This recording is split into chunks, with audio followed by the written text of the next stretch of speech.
우리가 올해부터는 이제 사랑방 모임으로 명칭을 다 바꿨습니다. 물론 구역 예배 드릴 때도 은혜가 넘쳤고 교구로 해도 다 은혜가 넘쳤지만 마을이라는 이름 그리고 사랑방이라는 이름, 거기도 사랑방도 그냥 사랑방이 아니죠. 이 앞에 방장의 이름이 다 붙어 있어요. 책임지라고 방장의 이름을 붙여놓은 거예요. 사실은 그거를 제가 적어도 한 6, 7년 된 것 같습니다. 우리 방장들의 이름을 그때 붙여서 구역을 만듭시다라고 했을 때 반대가 심했어요. 방장의 이름을 딱 갖다가 붙여놓으면 너무나도 부담이 된다. 그래서 지금 한 6, 7년 정도 지난 다음에 올해 방장의 이름을 붙인 거거든요. 그랬더니 올해는 뭐 확 뒤집어 엎어버렸더니 뭐 반대고 뭐고 할 것 없이 하다가 그냥 다 이름 걸고 지금 하는 상황이 됐어요. 그래서 이게 뭔가 적응도 제대로 못하고 막 당황하는 분들도 계시고, 제가 사실은 지금 오늘 우리 사랑방이 다시 방학에서 개학을 해가지고 이번 주에 이제 개학을 해서 사랑방 모임을 하기 때문에 오늘 저녁을 일부러 보석을 캐는 리더 1편을 올 초에 했고 2편을 준비해서 함께 이 사랑방 모임이 어떻게 해야 될 것이고 어떻게 준비해야 될 거고 어떻게 만들어져야 될 것인가, 그것에 대해서 함께 한 번 더 말씀을 좀 드리려고 해요. 사실 체질 개선하는 게 쉽지는 않습니다. 그러나 개선을 해야 될 중요한 것이 있어요. 그게 뭐냐면 우리는 코로나라는 전혀 생각도 못하고, 저 같은 경우도 목회학 시간에 전혀 배우지도 못한 이런 전염병 사태에 영상 예배, 현장 예배 없이 영상 예배 생각도 못했던 거예요. 완전히 체질이 싹 뒤집어져서 지금은 우리 성도들도 어쩔 수 없는 상태에서, 우리가 예배당을 입당하면서 영상 중계, 실시간 중계하는 시스템을 8년 전에 딱 들여놨어요.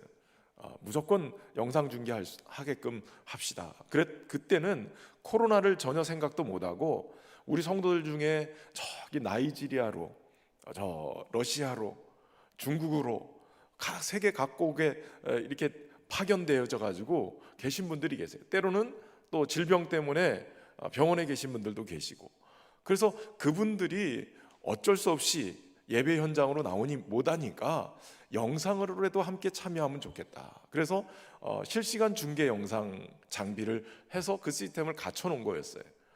그랬는데 코로나가 딱 터지면서 어찌 보면 미리 하나님께서 마음 주셔서 준비하게 하신 것일 수도 있고, 또 그 과정 속에서 또 긍정적으로 좋게 작용한 부분도 있을 거예요. 그런데 그것조차 하지 못하는 상황이 벌어졌을 때도 있었어요. 그때 어떻게 했느냐? 사실 쉽지만은 않은 것이었죠. 그런데 한국 교회가 이 엄청난 위기 속에서 그나마 살아남고, 또 그 와중에도 부흥하는 교회들이 있었다는 거예요. 그 부흥하는 교회가 어떤 교회였느냐? 바로 소그룹이 활성화되어 있는 교회. 그냥 우리로 얘기하면 구역이 활성화되고 사랑방 모임이 잘 활성화되어 있는 교회. 그 교회들은 코로나 기간에도 부흥이 됐어요. 전도가 됐단 말이에요. 도대체 이게 뭔가?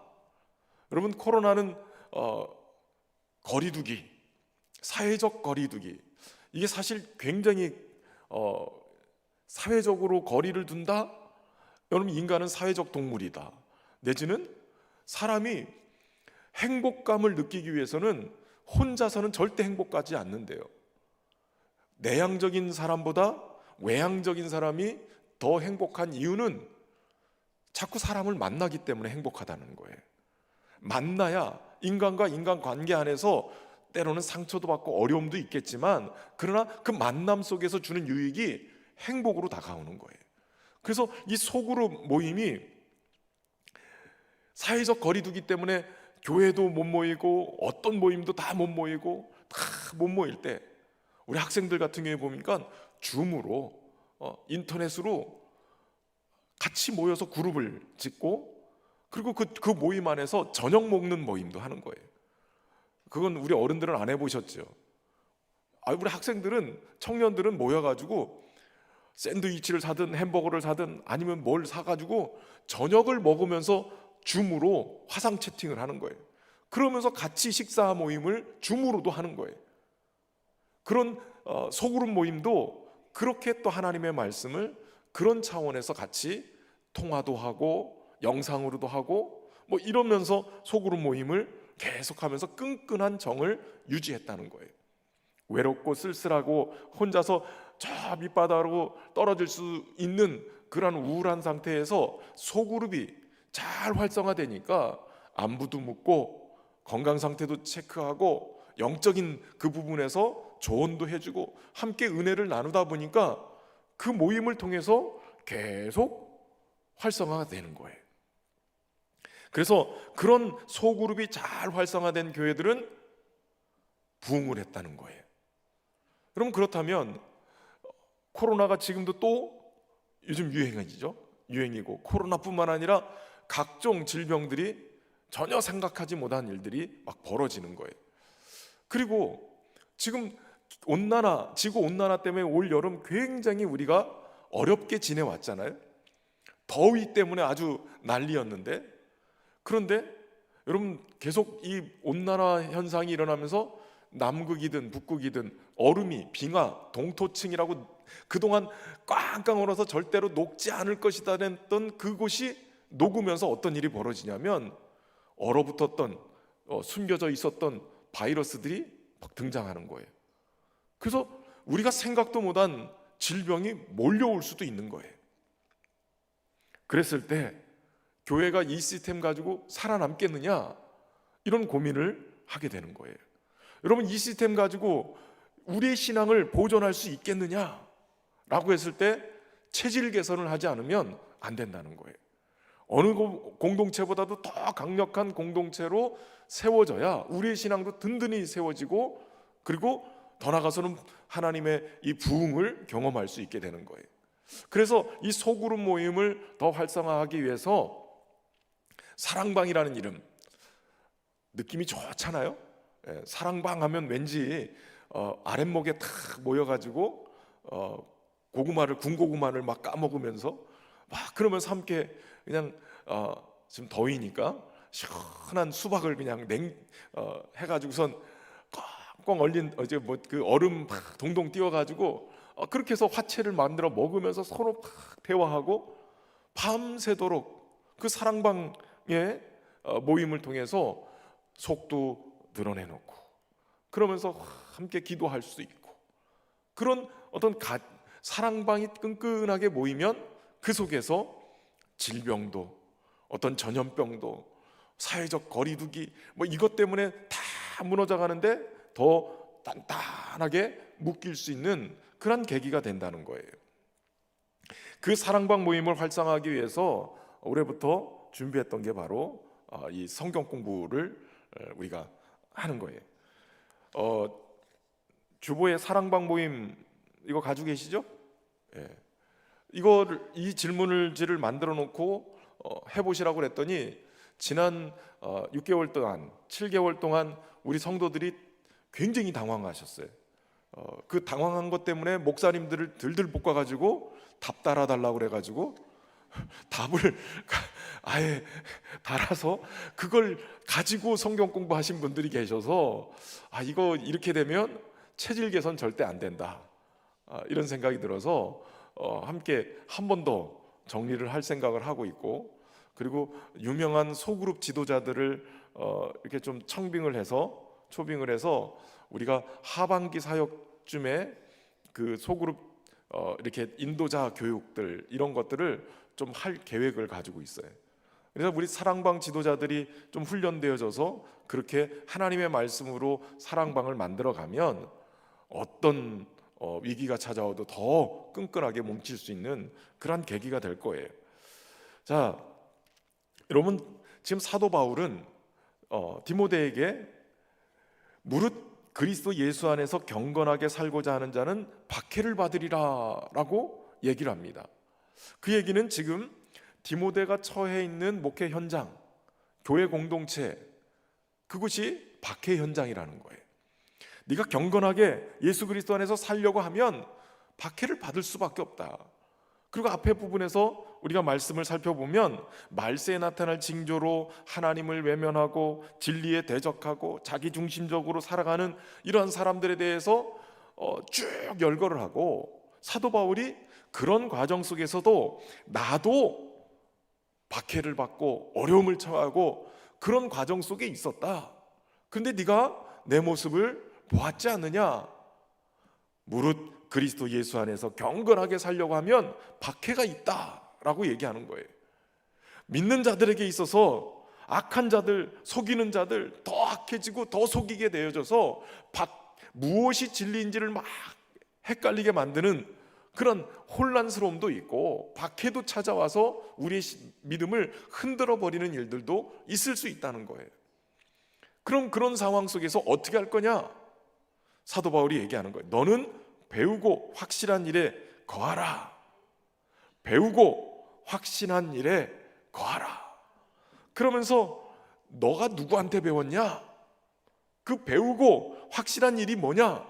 이게 성경이고 말씀이고 이게 진리이고 이게 바로 그가 가진 신앙의 전통이었던 거예요.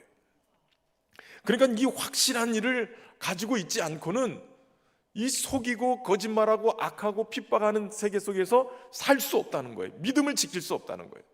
믿음을 지키고 믿음으로 살기 위해서는 배우고 확실한 일에 거하는 게 필요한 거예요.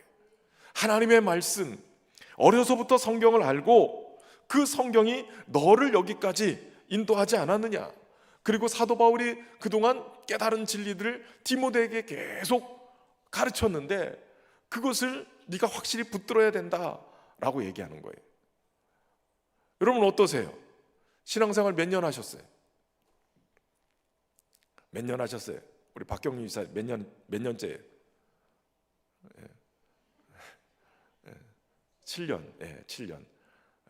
7년 됐어요. 7년보다 더 많다. 손 들어보세요.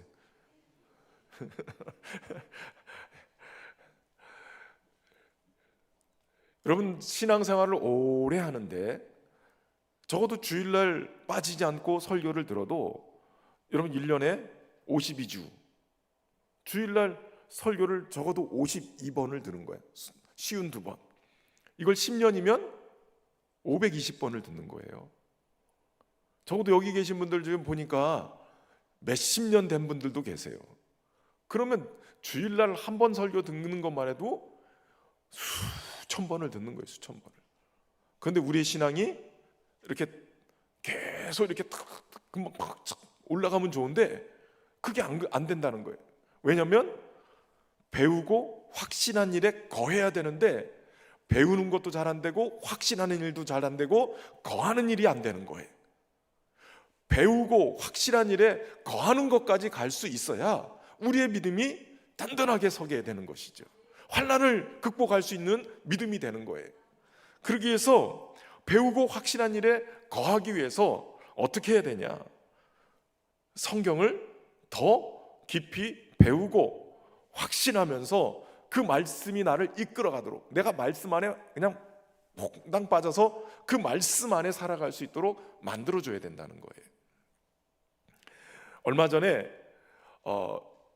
아프리카의 보츠와나라는 곳에서 다이아몬드 원석이 발견됐는데 자그마치 2492캐럿, 뭐 1캐럿짜리 뭐 다이아몬드 반지만 있어도 막 이런데 2492, 거의 2500캐럿 정도 되는 다이아몬드 원석이 발견됐대요. 무게로 따지니까 이 무게가 거의 500g 정도 되는, 그러니까 한근 조금 못 되는 그런 세계에서 두 번째 큰 원석이 발견됐대요. 얼마짜리인지 아직 나오지 않았지만.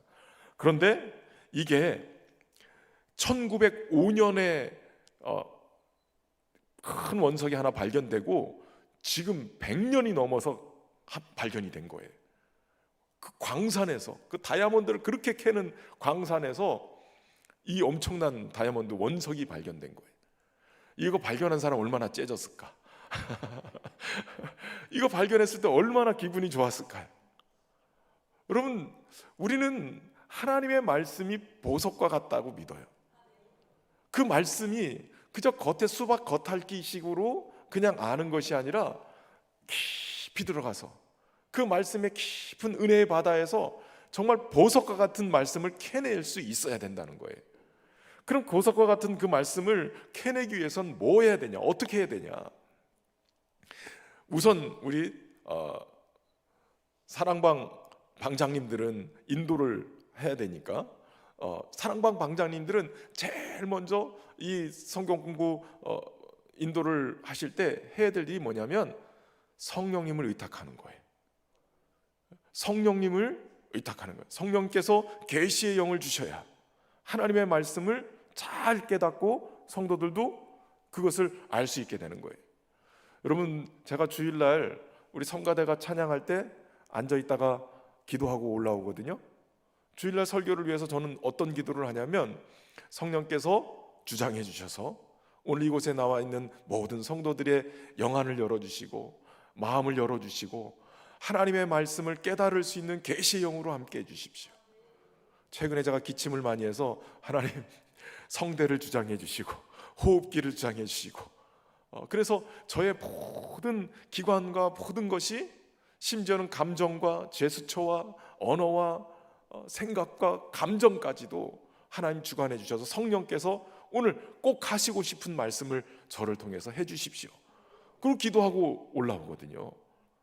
여러분, 우리 사랑방 방장들은 성경 공부를 인도할 때 제일 먼저 해야 될 게 성령을 의탁해야 돼요. 성령님 모셔서 우리 사랑방 식구들 마음을 열어주시고 또 눈을 열어주셔서 깨닫게 하시고 보게 하시고 알게 해주십시오. 성령님 우리에게 계시의 영을 주셔서 하나님의 말씀을 알게 해주십시오. 왜 그렇게 해야 되냐? 여러분 16절 말씀 왜 그렇게 해야 되냐? 16절 말씀을 같이 16절 17절을 읽어보겠습니다. 시작. 모든 성경은 하나님의 감동으로 된 것으로 교훈과 책망과 바르게 함과 의로 교육하기에 유익하니 이는 하나님의 사람으로 온전하게 하며 모든 선한 일을 행할 능력을 갖추게 하려 함이라. 아멘. 모든 성경이 무엇으로 됐다고 그래요? 하나님의 감동, 하나님의 영감, 하나님의 감동. 이것은 바로 성령의 감동으로 만드셨다는 거예요. 성령께서 하나님의 감동으로 구원의 지혜를 갖게 할 수 있도록 만들어주고 또 구원에 이르게 하는 지혜를 갖게 만들어줄 뿐만 아니라 교훈과 책망과 바르게 함과 의로 교육하기에 유익한 하나님의 사람으로 온전케 만들고 선한 일을 행할 일에 능력을 갖게 하는 그 모든 것들을 성경에 담아두셨는데 이것이 하나님의 감동, 성령의 영감, 이것으로 만들어 놓으셨다는 거예요. 그러니까 성령께서 열어주셔야 구원을 얻는 지혜도 얻게 되고 교훈하고 책망하고 바르게 하고 의로 교육하는 그 지식도 얻게 되고 하나님의 사람인 내가 온전케 되는 역사, 선한 일을 행할 수 있는 능력을 얻는 역사가 성령의 감동을 통해서 우리에게 깨닫게 되어진다는 거예요. 그러니까 우리 사랑방 지도자들은 제일 먼저 성령님을 의탁해야 돼요. 성령께서 열어주시고 깨닫게 하시고 알게 해달라고. 그리고 나서 해야 될 일들이 바로 이 교재를 이제 보세요. 오늘은 제가 질문을 할 거니까 졸시지 마시고 조는 분들을 질문할 거예요 제가. 자, 여기 질문지에 보면 여러분 질문을 왜 하느냐? 성경을 질문을 해야 그 질문에 대한 답을 찾아가면서 좀 더 적극적으로 알게 되죠. 근데 우리나라 사람들은 그동안 주입식 교육을 받았어요. 그래서 듣는 거에 익숙해요. 재밌는 거는 어른이 될수록 듣는 것처럼 하는 거에 습관이 들어있어요. 아이들은요, 이 설교를 이렇게 딱 아이들을 해보면 지들이 못 알아듣거나 재미없으면 금방 행동으로 나타나요. 제가 여름 성경학교 때 그래도 우리 성경학교 아이들 유치부부터 가가지고 막 티 입고 아이들 막 할 수 있는 망토도 막 이번에 들러 있고 막 왕관도 쓰고 막 가가지고 설교를 하거든요. 그런데 이 아이들이 지들이 관심 있는 부분이면 이렇게 딱 쳐다봐요. 근데 관심도 없고 재미도 없다. 그럼 벌써 어떻게 해요? 표를 확 내요. 빨딱 일어나서 막 뛰어다닌다든지 아니면 막 들어 눕다든지 이래요. 그런데 어른이 될수록 표가 안 나요. 표가 안 나게. 내가 지금 관심도 없고 재미도 없고 지금 내 생각이 좀 딴 데가 있다. 이거를 표 안 내게 목사님을 속여야 된다는 근데 알아요. 어떻게 하는 줄 아세요? 쳐다는 보고 있는데 눈동자가 안 움직여. 반응이 없어요. 반응이 멍하게 계셔요. 멍하게. 그런데 그래서 우리 저 사랑방 모임을 시작을 할 때 제일 먼저 마음을 부드럽게 하고 마음을 열 수 있는 방법을 하기 위해서 우선 첫 번째 해야 될 질문이 도입 질문이라는 걸 해요. 그럼 우리가 사랑방 모임에 지금 가지고 있는 이 성경 공부의 틀은 커피 브레이크 성경 공부 틀을 가지고 있어요. 근데 재밌는 것은 저는 이 커피 브레이크 성경 공부를 접하면서 이게 제가 설교 준비하는 과정하고 똑같더라고요. 그러니까 이거를 제대로만 하면 여러분들이 성경을 보는 눈이 떠지고 또 설교도 잘 들리게 되는 계기가 돼요. 그래서 이걸 잘 준비하면 좋을 것 같아요. 이 도입 질문 같은 목사님들이 처음에 시작할 때 이렇게 열어서 마음을 이렇게 하는 이 아이스 브레이킹 고정관념을 좀 깨고 마음에 이렇게 딱 틀 잡혔던 것 좀 깨고 마음을 열고 이렇게 들어갈 수 있는 그런 이야기들이에요. 그러니까 우리 사랑방장님들이 사랑방 식구들이 모이면 제일 처음에 성경으로 바로 들어가는 게 아니라 그 마음을 좀 여는 그러한 작업들이 필요해요. 이런 우리의 마음을 또 여는 작업들을 하려면 뭐 날씨의 얘기도 할 수 있고 올여름에 더위 때문에 어떻게 지냈느냐 뭐 이런 서권사님 올여름 어떻게 지내셨어요? 집에서 에어컨 틀어놓고 남궁정희 권사님 예? 일하면서 잘 이런 질문을 할 수도 있고요. 갑자기 제가 올라오면서 이런 질문 한번 해봤으면 좋겠다. 무슨 질문이냐면 봄, 여름, 가을, 겨울 여러분 사계절이 있는데 지금 생각해 보세요. 여러분들은 지금 내 인생을 무슨 계절로 표현하고 싶으세요? 내 인생을 한번 지금 쫙 보고 우리 장로님 한번 질문해 볼까? 이봉우 장로님 지금 봄, 여름, 가을, 겨울 중에 내 인생을 계절로 표현하면 봄. 우리 봄 같은 우리 봄날의 햇살 같은 우리 이봉우 장로님. 예. 좋아요. 어때요? 박경희 원사님 봄, 여름, 가을, 겨울 중에 어떤 계절 같아? 예? 여름. 여름. 예. 왜 여름이라고 생각하세요? 예. 예, 아멘. 예, 뜨거운 햇살처럼 막 뜨겁게 하나님을 막 좀 사랑하고 계시대잖아요. 어떠세요? 그런 질문들을 이렇게 하면서 서로 이렇게 얘기를 해보시는 거예요. 그러니까 이런 제가 한 번씩 이렇게 도입 질문을 여러 가지로 이렇게 놓지만 여러분들이 좋은 아이템이 있으면 그런 질문들을 한 번씩 하면서 마음을 여시는 거예요. 자, 그리고 중요한 것 하나는 이제 관찰과 해석 질문에 들어가는데 관찰 질문은 성경을 읽고 그대로 그 성경에 있는 내용을 파악하는 거예요. 지난주 주일 설교 잘 들으셨죠? 지난주 주일 설교가 본문이 어디였어요? 자, 마태복음 9장 한번 펴보세요. 마태복음 9장 32절에서부터 10장 1절까지. 자, 이제 실제로 해보는 거예요. 자, 마태복음 9장 32절에서 10장 1절까지 다 잊어버렸을 것 같으니까 한번 쭉 교독으로 한번 읽어볼게요. 자, 저와 함께 교독하겠습니다. 그들이 나갈 때에 귀신 들려 말 못하는 사람들을 예수께 데려오니 귀신이 쫓겨나고 말 못하는 사람이 말하거늘 무리가 놀랍게 여겨 이르되 이스라엘 가운데서 이런 일을 본 적이 없다 하되 바리새인들은 이르되 그가 귀신의 왕을 의지하여 귀신을 쫓아낸다 하더라. 예수께서 모든 도시와 마을에 두루 다니사 그들의 회당에서 가르치시며 천국 복음을 전파하시며 모든 병과 모든 약한 것을 고치시니라.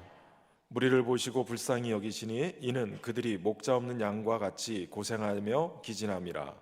이에 제자들에게 이르시되 추수할 것은 많되 일꾼이 적으니 그러므로 추수하는 주인에게 청하여 추수할 일꾼을 보내주소서 하라 하시니라. 1절이요. 예수께서 그의 12제자를 부르사 더러운 귀신을 쫓아내며 모든 병과 모든 약한 것을 고치는 능력을 주시니라. 아멘. 자, 여기 관찰 질문은 그대로 성경이 뭐라고 써 있는가, 성경이 뭐를 말하고 있는가를 질문하는 거예요. 첫 번째 질문이 뭡니까? 사람들이 예수님께 누구를 데려오는가? 거기 가로 열고 친절하게 제가 32절 써놨죠. 자, 누구를 데려왔어요? 예, 귀신 들려 말 못하는 사람을 예수께 데려오니 그거예요. 그거 그대로. 그는 어떻게 되었어요? 왜 대답이 어정쩡해요? 자, 누구를 시킬까? 자, 귀신 들려서 말 못하는 사람을 예수님께 데려왔는데 33절에 보니까 그가 어떻게 돼요? 귀신이 쫓겨나고 말 못하는 사람이 말하였다는 거예요. 이 말은 무슨 얘기예요? 고침받았다는 얘기죠. 이것에 대한 바리새인들의 평가가 뭐예요? 34절에 보니까 바리새인들은 이르되 그가 귀신의 왕을 의지하여 귀신을 쫓아낸다 하더라. 사람들은 뭐라고 그랬어요? 사람들은 이 귀신이 나가고 말 못하던 사람이 말을 하게 됐을 때 무리가 놀랍게 여겨 이스라엘 가운데서 이런 일을 본 적이 없다. 여러분, 성경에 있는 그대로 보는 거예요.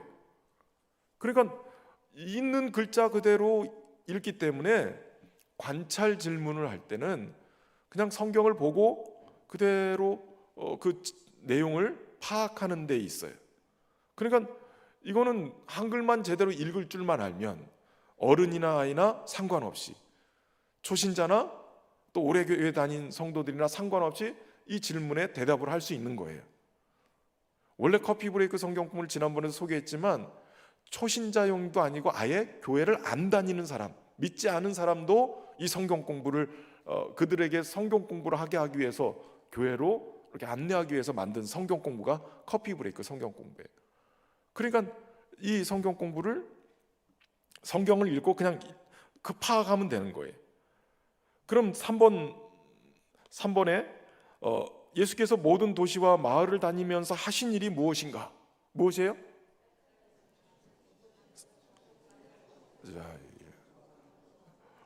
뭐 이렇게 웅성웅성 하시는 것 같아요. 가서 방장님들 손 들어보세요. 방장님들을 지켜야 돼.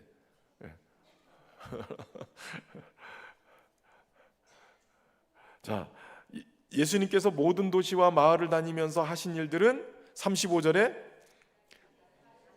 그들의 회당에서 가르치시고 천국 복음을 전파하시며 모든 병과 모든 약한 것을 고치셨다는 거예요. 세 가지 하셨죠. 세 가지. 가르치시고 복음을 전파하시고 모든 약한 것을 고치셨다. 이 세 가지 하셨어요. 그럼 4번에 볼까요? 예수님이 제자들에게 무엇을 구하라고 말씀하셨어요? 가면 12제자를 불러서 무엇을 주셨어요? 더러운 귀신을 쫓아내며 모든 병과 모든 약한 것을 고치는 권능을 주셨다. 자, 대답 다 하실 수 있었죠? 그냥 보면 다 나오잖아요. 이게 관찰 질문이에요. 근데 여기서 조금 어려운 게 해석 질문이에요.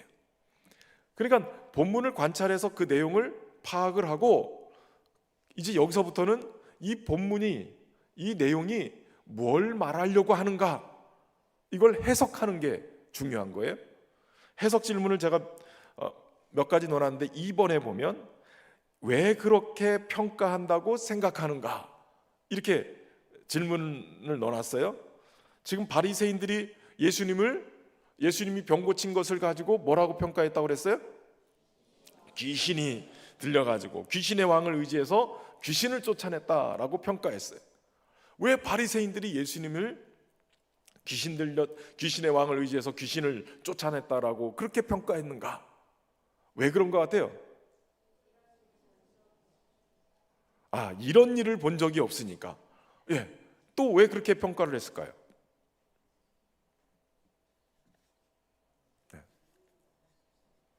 자,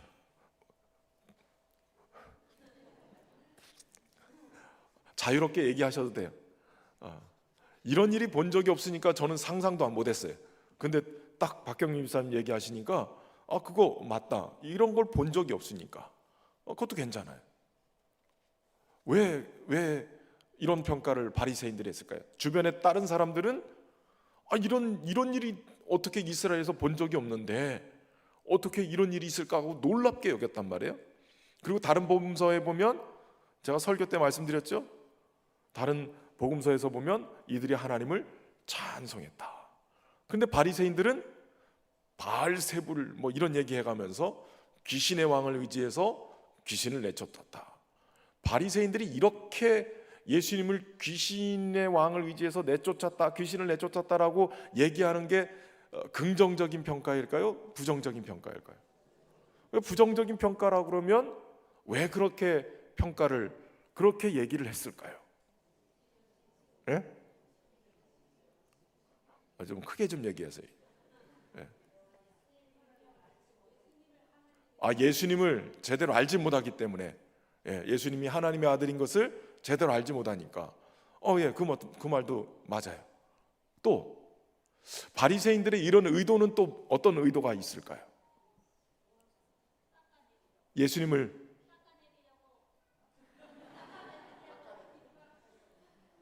잘 못 알아들었어요. 깎아내리려고. 난 뭘 닦아내린다고 그러는데 깎아내리려고. 왜 깎아내리려고 그랬을까요? 그렇죠. 바리새인들이 지금 그동안에는 주목을 받고 종교 지도자로 인정을 받았는데 예수님이 더 주목받으니까 예수님을 깎아내리려고, 어떻게 보면 자신들의 기득권을 지키려고 하고 자신들의 종교적인 명성을 지키려고 했을 것 같아요. 지금 이렇게 얘기들이 나오면 우리 많이 좋아졌네요. 그런 바리새인들의 그 모습들, 자신들이 그동안 가르쳤던 그 가르침, 이런 것들이 굉장히 율법적으로 사람들에게 먹혔고 그것으로 얽매여서 자신들의 기득권을 지키면서 끌고 갈 수 있었는데 예수님이 다른 권능을 가지고 와서 그렇게 주목을 받아버리니까 자신들이 지금 굉장히 위기의식을 느꼈을 거예요. 그래서 예수님을 깎아내리려고 귀신 들려서 한 거다. 그렇게 얘기해 주시니까 좋네요. 자, 그러면 예수님께서 3번에 모든 도시와 마을을 다니면서 하신 일은 무엇인가? 아까 3가지 얘기했죠? 가르쳤고, 회당에서 가르쳤고, 천국 복음을 전파했고, 모든 병과 모든 약한 것을 고치셨고. 이렇게 하신 이유가 뭘까요? 거기 36절을 조금 제가 가로놓고 36절을 써놨어요. 36절이 뭐예요? 무리를 보시고 불쌍히 여기셨고. 왜 불쌍히 여기셨어요? 그들이 목자 없는 양과 같이 고생하고 기진했다는 거예요. 그러면 예수님이 이렇게 하신 일이 뭐예요? 이 3가지, 저는 이 3가지를 치유의 관점에서 주일날 설교를 드린 거예요. 치유, 몸만 치유된 게 아니라 가치가 잘못되면 그 잘못된 가치로 인생이 망가지는데, 그동안 바리새인들과 그 서기관들이 가르쳤던 것은 율법이에요. 또 율법에 따른 그 율법을 잘 지키기 위한 여러 강령들이 있는데 이것을 너무 많이 해놓다 보니까 사람들이 꼼짝을 못하는 거예요. 여러분 이스라엘의 성지순례 가면 지금 못 가지만 가면 금요일 저녁부터는 엘리베이터를 이렇게 못 타요. 큰일 나요. 엘리베이터 이거 누르지를 않아요. 이 사람들은 이거 하나 누르는 것도 일이라고 생각하는 거예요. 안식일이 금요일 저녁부터 토요일 저녁까지거든요. 그러니까 몇 걸음 이상 가지를 못해요. 그리고 칼질을 하면, 음식을 만든다고 칼질을 하면 이건 일인 거예요. 안식일을 어기는 거예요. 그러니까 아무것도 못 하는 거예요. 그런데 그런 가르침으로 계속 옥매이고 있었던 그것들이 사람들 머릿속에 계속 있는 거죠. 그 중에 하나가 인과응보예요. 여러분 예수님의 사역들 중에서 질병에 걸렸던 사람들이 고침을 받을 때 사람들이 물어요. 예수님, 저 사람은 날 때부터 저렇게 됐는데 누구의 죄 때문에 그렇습니까? 부모님 때문에 그렇습니까? 제가 죄를 져서 그렇습니까? 그러니까 이 죄를 지었기 때문에 이런 질병이 왔다라고 그동안 인과응보적인 그러한 사상으로 계속 가르쳤단 말이에요. 그러니까 질병이 있거나 가난하거나 뭐가 못났다고 느끼는 사람은 다 어디로 가야 되냐면 죄가 원인이다라고 얘기를 하는 거예요. 그러니까 죄를 떠날 수 없게 올가맨 거예요. 잘못된 가르침이죠. 예수님은 저가 부모의 죄도 아니고 자신의 죄도 아니고 하나님의 영광을 드러내기 위해서다라고 얘기하시죠. 그러니까 예수님이 지금 그들의 잘못된 가치를 고치기 위해서 지금 복음을 회당에서 진리의 말씀을 제대로 가르치신 거예요. 그리고 천국 복음을 가르친다고 할 때 천국 복음은 다스림이란 말이에요. 마귀에게 지배받고 질병에 지배받고 묶였던 인생이 아니라 이제는 하나님이 다스리시고 이제는 하나님의 은혜가 다스리시고 하나님이 모든 묶임에서 풀어서 하나님의 은혜 속에 인도하신다는, 그래서 천국 복음을 전하셨고 그것이 몸과 마음과 영에 있는 모든 묶임을 풀어내고 모든 병과 모든 약한 것들을 고치시는 사역이었다라고 저는 이제 말씀을 통해서 주일날 설교를 그렇게 했어요. 그럼 왜 주님이 그렇게 하셨는가? 그 일들을 피곤하게 왜 다 하셨는가? 목자 없는 양과 같이 보였다는 거예요. 그럼 주님은 지금 그들의 지금 목자가 되어주고 계시는 거예요. 이렇게 하신 이유, 불쌍히 여기셔서. 지난주에 불쌍히 여긴다는 게 뭔 뜻이라고 그랬어요? 애간장이 끓는,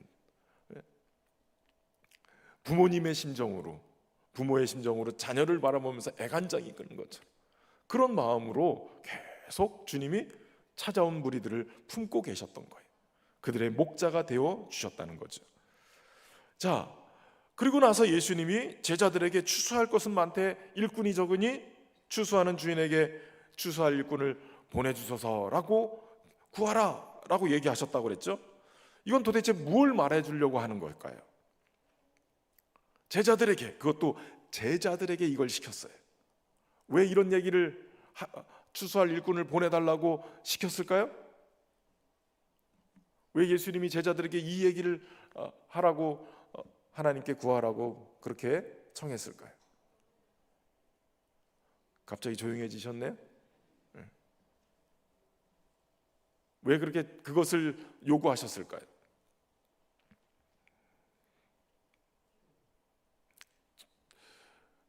아마도 이 제자들에게 필요한 것이 바로 이것이다라는 것을 알려주시는 거죠. 추수할 것이 많다. 그러나 추수할 일꾼이 적다. 제자들과 앞으로의 믿을 제자들의 공동체가 이 추수할 일꾼이 돼서 그 일을 하라고 한 것 아니겠는가? 다른 이유도 있겠죠. 여러 가지 이유들을 얘기할 수 있을 거예요. 그리고 제자 공동체에게 바로 더러운 귀신을 쫓아내고 모든 병과 약한 것을 고치는 권능을 주신 이유는 뭘까요? 왜 이 권능을 주셨을까요? 너희도 가서 예수님처럼 일을 하라고 이 권능 주신 거 아니겠어요? 그러면 제자 공동체인 교회가 이 권능을 가지고 있는 거지 않겠습니까? 더러운 귀신을 쫓아내고 모든 병과 약한 것을 고치는 권능 누가 가지고 있는 거예요? 대답을 하세요. 대답을.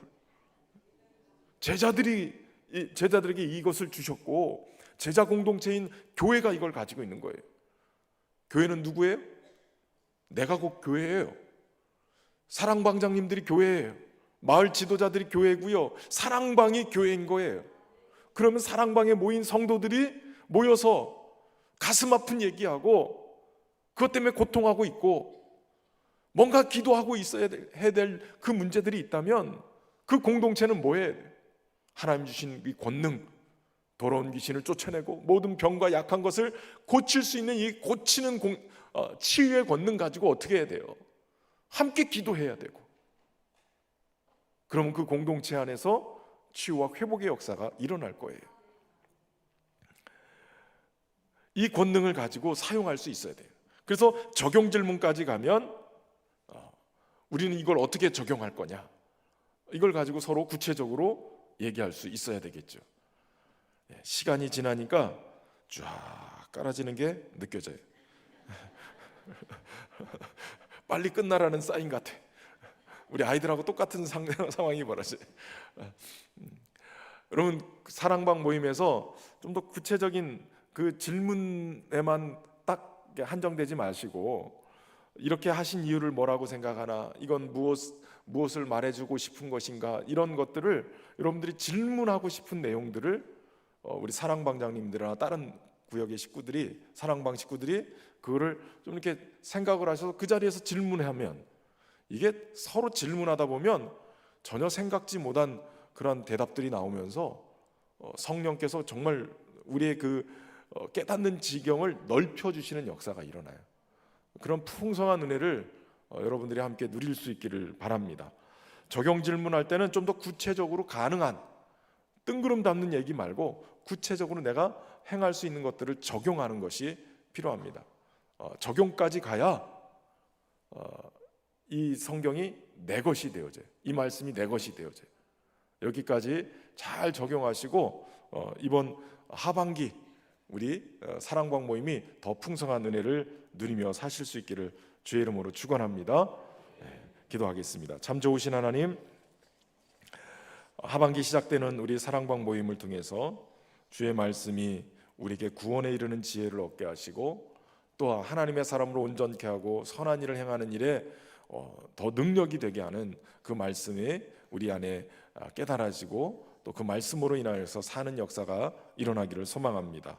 성령께서 함께해 주시고 우리 사랑방 모임 안에서 놀라운 부흥의 역사가, 충만한 역사가 일어나게 하여 주옵소서.